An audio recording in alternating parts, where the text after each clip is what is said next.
क्रिस्त में मेरे प्यारे विश्वासियों, आज के मनन चिंतन के लिए हम लेंगे संत मार्कुस का सुसमाचार अध्याय 2 पद संख्याएं 13 से 17 तक। ईसा फिर निकलकर समुद्र के तट गए। सब लोग उनके पास आ गए और ईसा ने उन्हें शिक्षा दी। रास्ते में ईसा ने अल्फाई के पुत्र लेवी को चुंगी घर में बैठे देखा और उससे कहा, मेरे पीछे चले आओ। और वह उठकर उनके पीछे हो लिया। एक दिन ईसा अपने शिष्यों के साथ लेवी के घर भोजन पर बैठे। बहुत से नाकेदार और पापी उनके साथ भोजन कर रहे थे, क्योंकि वे बड़ी संख्या में ईसा के अनुयायी बन गए थे। जब फरीसी दल के शास्त्रियों ने देखा कि ईसा पापियों और नाकेदारों के साथ भोजन कर रहे हैं, तो उन्होंने उनके शिष्यों से कहा, वे नाकेदारों और पापियों के साथ क्यों भोजन करते हैं? ईसा ने यह सुनकर उनसे कहा, निरोगियों को नहीं, रोगियों को वैद्य की जरूरत होती है। मैं धर्मियों को नहीं, पापियों को बुलाने आया हूँ। क्रिस्त में मेरे प्यारे विश्वासियों, आज का यह सुसमाचार जो कि बुलाहट पर केंद्रित है, इसके बारे में हम मनन चिंतन करेंगे। सर्वप्रथम हम ईश्वर को धन्यवाद दें हमारी बुलाहट के लिए। अगर हम क्रिस्तीय हैं तो एक क्रिस्त होने के नाते या हम ईश्वर पर विश्वास करने के नाते ईश्वर को धन्यवाद दें कि उसने हमें इस बुलाहट के योग्य समझा। इस दृष्टांत के अंतर्गत जब हम मनन चिंतन करते हैं तो हम इसमें 3 अलग अलग बिंदुओं को देख सकते हैं। पहला, जीवन में ठहराव आने का क्या मतलब है। जब हम बाइबल के कई अलग अलग अंशों में देखते हैं तो हमें पता चलता है कि जीवन में ठहराव का एक अलग ही मतलब होता है। जब नोआ पानी में नहीं था तब वह नाव बना रहा था।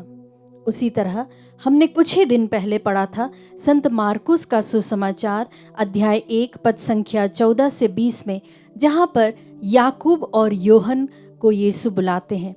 उस समय याकूब और योहन अपने जाल की मरम्मत कर रहे थे। प्यारे विश्वासियों, हम यहाँ पर भी देखते हैं कि जो अल्फई का पुत्र लेवी है वह चुंगी घर में बैठा हुआ था। उस समय वह किसी से भी टैक्स नहीं मांग रहा था।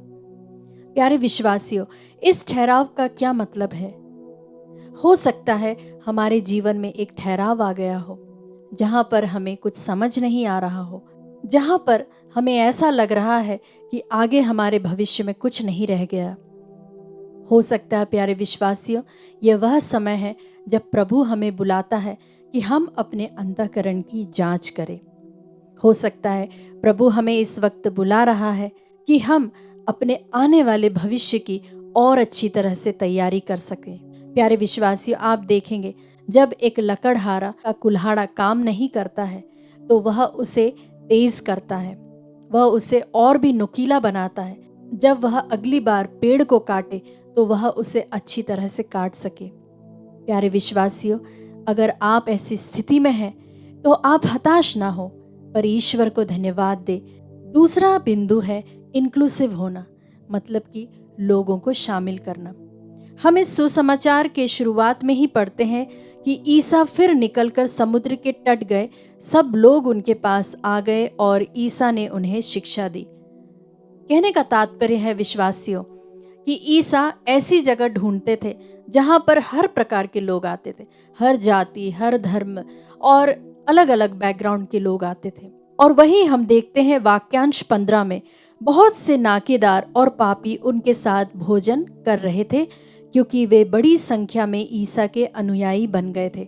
मतलब कि जब यीशु ने लेवी को बुलाया, उसके बाद लेवी ने एक बहुत ही बड़ी पार्टी रखी जिसमें उसी के जैसे जो लोग थे वे लोग उसमें शामिल थे। मतलब कि हमें दूसरों को जज किए बिना उन्हें अपने दल में शामिल करना है, उनके प्रति हमारी सहानुभूति होना चाहिए। प्यारे विश्वासियों, हम आज इस बात पर मनन करें कि क्या हमारे ही घर में, हमारे ही ग्रुप में या हमारे ही आसपास लोगों जिनके साथ हम उठते बैठते हैं, क्या हमने ऐसे कुछ लोगों को अपने दल से अलग कर दिया है? क्या हम उनको अवॉइड करते हैं? क्या हम उनको इसलिए अपने ग्रुप में शामिल नहीं करते क्योंकि वे हमारी तरह नहीं सोचते? जो हम कहते हैं उसे वे नहीं समझते। हम इस पर मनन चिंतन करें। और तीसरा मुख्य बिंदु है कि क्या मुझे यीशु की आवश्यकता है, क्या मुझे उद्धार पाने की आवश्यकता है। जिस तरह से प्रभु अपने वचन में कहता है 17वीं आयत में, निरोगियों को नहीं रोगियों को वैद्य की जरूरत होती है, मैं धर्मियों को नहीं पापियों को बुलाने आया हूँ। प्यारे विश्वासियों, प्रभु यीशु इस वाक्यांश को क्यों बोलते हैं और ये कब बोलते हैं? ये तब बोलते हैं जब फरीसी और शास्त्री लोग यीशु पर उंगली उठाते हैं और वे कहते हैं कि तुम्हारा जो गुरु है वह नाकेदार और पापियों के साथ क्यों उठता बैठता है। मतलब कि वे अपने आप को बड़े पवित्र मानते हैं, वे अपने आप को बहुत ईमानदार मानते हैं।